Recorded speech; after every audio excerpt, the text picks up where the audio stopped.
सभी को नमस्कार। आज के इस वीडियो में हम क्लास 11 के मैथ्स की एनसीईआरटी बुक का चैप्टर नंबर 1 सेट्स की एक्सरसाइज 1.3 से रिलेटेड जितने भी एग्जाम्पल्स हैं उनको सॉल्व करेंगे।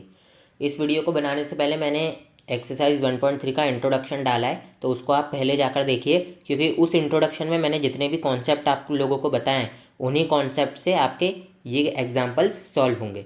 तो चलिए चालू करते हैं। एग्जाम्पल 9। एग्जाम्पल 9 हमको बोला जा रहा है कंसिडर द सेट्स। हमको कुछ सेट्स दिए गए हैं, ये सारे सेट्स दिए गए हैं हमको, और फिर कह रहा है insert the symbol subset of और not a subset of between each of the following pair of sets, each of the following pair of sets.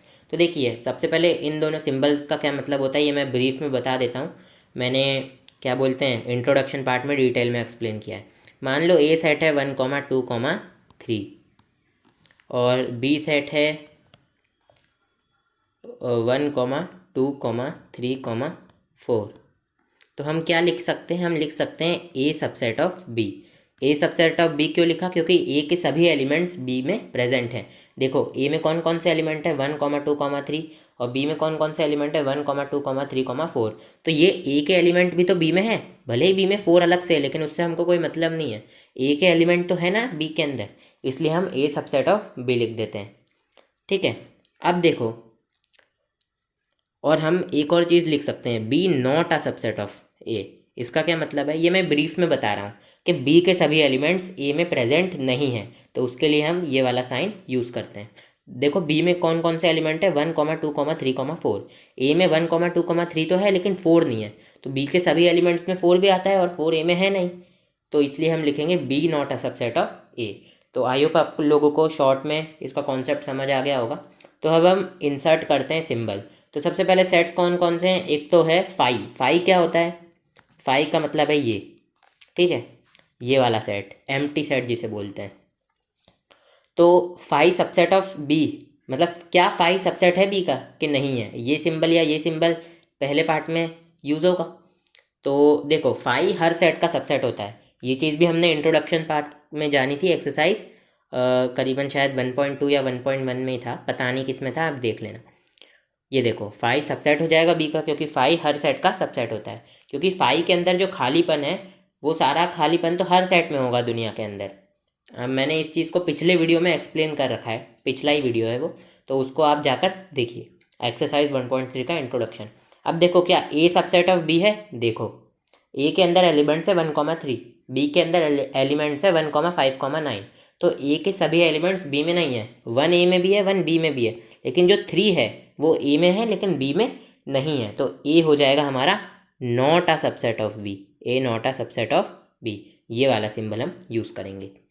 Third है क्या ए सबसेट है सी का? देखो ए में कौन कौन से एलिमेंट है 1,3, सी में कौन कौन से एलिमेंट है 1,3, 5, 7, 9।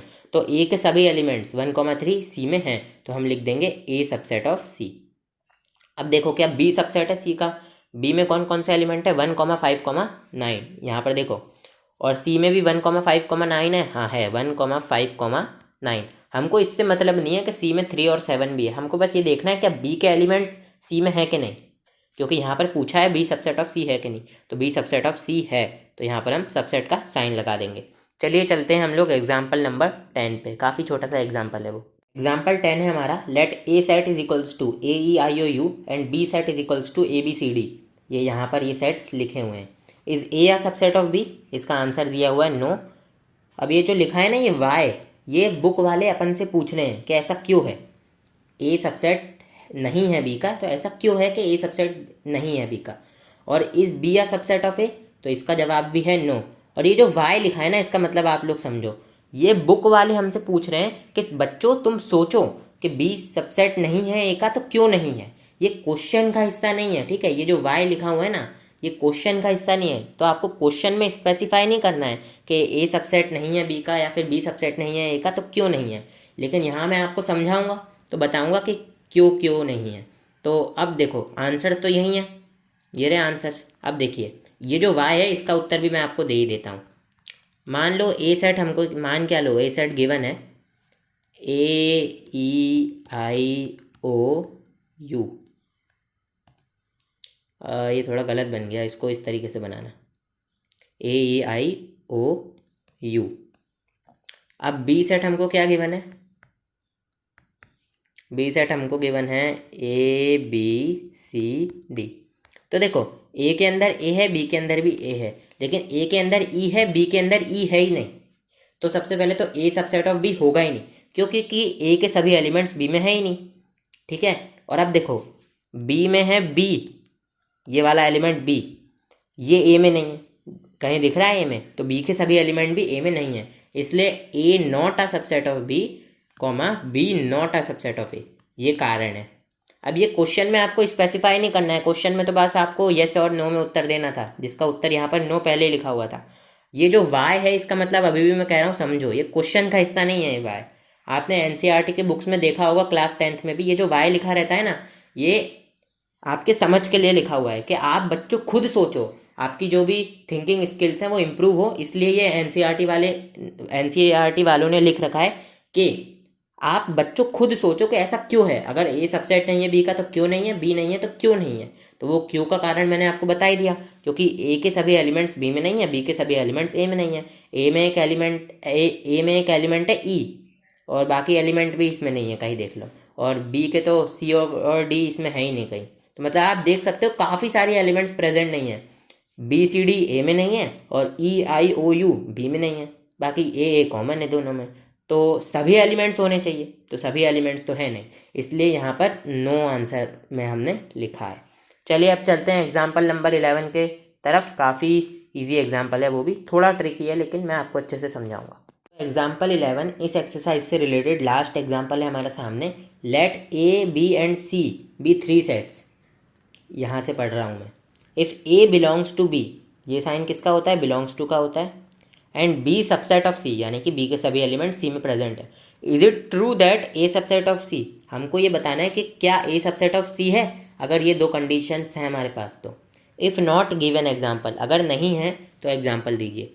तो इसका देखिए गाइस, इसका सॉल्यूशन मैं आपको बताता हूँ। अभी हम पता कैसे करेंगे ए सबसेट ऑफ सी है कि नहीं? सिंपल, एग्जाम्पल ले लो। उसने बोला अगर नहीं है तो एग्जाम्पल दो। अब हमको पता ही कैसे चलेगा है कि नहीं है, उसके लिए हमको एग्जाम्पल लेना पड़ेगा। तो 3 सेट ले लो, a इज इक्वल्स टू 1,2 ले लो। अब b सेट क्या लोगे आप? देखो हमको बोला है a belongs to b, a belongs to b बोला गया है, यानी कि a b के अंदर हूबहू प्रेजेंट है। तो सबसे पहले तो सेट कैसे बनाते हैं? मिडिल ब्रेसेस बना लो। अब a को एज इट इज लिख दो इस तरीके से, a और बाकी कोई से भी एलिमेंट्स ले लो अपने मन से। अब कोई एलिमेंट ले लो c। अब हमको बोला है बी सबसेट है सी का, यानी कि बी के सभी एलिमेंट्स सी में प्रेजेंट है। अब ये ध्यान से देखो, बी के सभी एलिमेंट्स में a, 2, 3 है, तो ये भी इधर आ जाएगा a, 2, 3। अब यहाँ पर अपने मन से भी कोई भी एलिमेंट लिख सकते हो, क्योंकि ये तीनों कंडीशंस अभी हमारी, ये दोनों कंडीशन फुलफिल हो गई हैं। अब देखो यहाँ पर हमने a क्यों लिखा है? हमको बोला है कि a बिलोंग्स टू b है। बहुत लोग सोच रहे होंगे भाई यहाँ a की जगह पे ऐसे लिखना चाहिए था आपको, 1, 2, और ये एलिमेंट को वापस आप लिखते ही नहीं, तो 2, 3 ऐसे करते और इसको हटा देते। तो ऐसे क्यों नहीं किया मैंने, वो देखो आप लोग। हमको बोला है ए बिलोंग्स टू बी, यानी कि ए बी के अंदर हूबहू प्रेजेंट है, तो ये इस तरीके से है B set, B is equals to. अब ए की जगह ये पूरी वैल्यू रखो, ठीक है, ए की जगह पूरी वैल्यू रखो, तो ये इस तरीके से होगा, 2, 3। अब इस सेट के अंदर कितने एलिमेंट है? 3 एलिमेंट है, ये 1, ये 2, ये 3। ये पहला एलिमेंट है, पहला एलिमेंट ये पूरा है, क्योंकि ये इसके अंदर एक सेट के फॉर्म में प्रेजेंट है, इसलिए हम इसके अंदर ए लिख सकते हैं, ए इसको डिनोट कर रहा है। ठीक है, आप लोग मेरी बात समझ रहे होगे। तो अब आप देखो कि जो भी हमको दे रखा था, क्या ए सबसेट है सी का? क्या ए के सभी एलिमेंट सी में हैं? देख सकते हो आप, नहीं है। ए के अंदर कौन कौन से एलिमेंट है? 1, 2, और बी के अंदर तो 1, 2 है ही नहीं, 1 नहीं है। ए सी के अंदर तो 1 नहीं है, हमको ये चेक करना है ना ए सबसेट है कि नहीं सी का। तो ए में देखिए 1, 2 है, सी में 2 तो है लेकिन 1 नहीं है। ठीक है, अब बहुत लोग ये सोचेंगे कि भाई आपने सी सेट a, 2, 3, 4 अपनी मर्जी से लिया है। ठीक है, हम चाहें तो हम सी सेट ले सकते हैं, ए तो आएगा ही क्योंकि बी सबसेट है सी का, तो बी के सभी एलिमेंट्स सी में है, तो बी के अंदर ए है तो ए तो आएगा ही। अब हम ले लेते 1, 2, 3, 4, तो हो जाता भाई ए सी का सबसेट, क्योंकि ए के अंदर 1, 2, सी के अंदर भी 1, 2। तो भाई मेरी बात सुनो आप लोग, हमको बोला है कि is it true that A subset of C. इसका ये मतलब है कि क्या ये हमेशा सही होगा, मतलब क्या ऐसा हमेशा होगा कि ए सबसेट ऑफ सी होगा? ऐसा हमेशा नहीं होगा, ऐसा कुछ ही केसेस में होगा, जिस केसों में से कुछ केस ऐसे ये है, मतलब ऐसा कुछ ही केसेस में होगा, ठीक है। और एक केस ये ले लो, इसलिए आपको एग्जाम्पल्स ऐसे सोच के चलना है कि आप उस चीज़ को गलत साबित कर सको। मतलब जैसे कि कोई सेट चैप्टर में आगे चल के ऐसे बहुत सारे क्वेश्चन आएंगे कि बताओ, अगर ये कंडीशन दे देंगे आपको और वो बताएंगे कि बताओ ऐसा ऐसा है कि नहीं, और अगर नहीं है तो एग्जाम्पल दो। तो उस चीज़ को सॉल्व करने के लिए आप हमेशा ये सोचो कि इस चीज़ को मैं गलत कैसे साबित कर सकता हूँ। उसको गलत साबित करने के लिए जितना आपके मन में वियर्ड सा अजीब सा एग्जाम्पल आ रहा है उसको आप लो, बस सारी कंडीशंस फुलफिल करते हुए उस एग्जाम्पल को आप लो, और उसके बाद भी देखो क्या वो चीज़ ट्रू बैठ रही है। अगर वो चीज़ ट्रू है तो मतलब तो वो चीज़ सही है, लेकिन अगर वो चीज़ फॉल्स है तो मतलब वो फॉल्स है। तो ये हो जाएगा हमारा इतना पूरा क्या एग्जाम्पल हो जाएगा। और ये क्या है हमारा, नहीं फॉल्स है, मतलब ए सबसेट ऑफ सी नहीं है। हमसे पूछा था ना is it true that A subset of B, तो हम लिखेंगे no A not a subset of B. ऐसे भी लिख सकते हो, या फिर इसकी जगह ऐसा लिख देना आप, no it is not true that A subset of B. इस तरीके से भी लिख सकते हो। उम्मीद है आप लोगों को सभी एग्जाम्पल्स समझ आ गए होंगे। ये एग्जाम्पल्स थे बहुत इजी लेकिन ट्रिकी थे। अब अगले वीडियो में हम एक्सरसाइज 1.3 को पूरी तरीके से सॉल्व करेंगे, ठीक है। उसमें टोटल 9 क्वेश्चंस है। तो आप सभी लोगों का धन्यवाद गाइज, आप अगर अंत तक वीडियो में जुड़े रहे।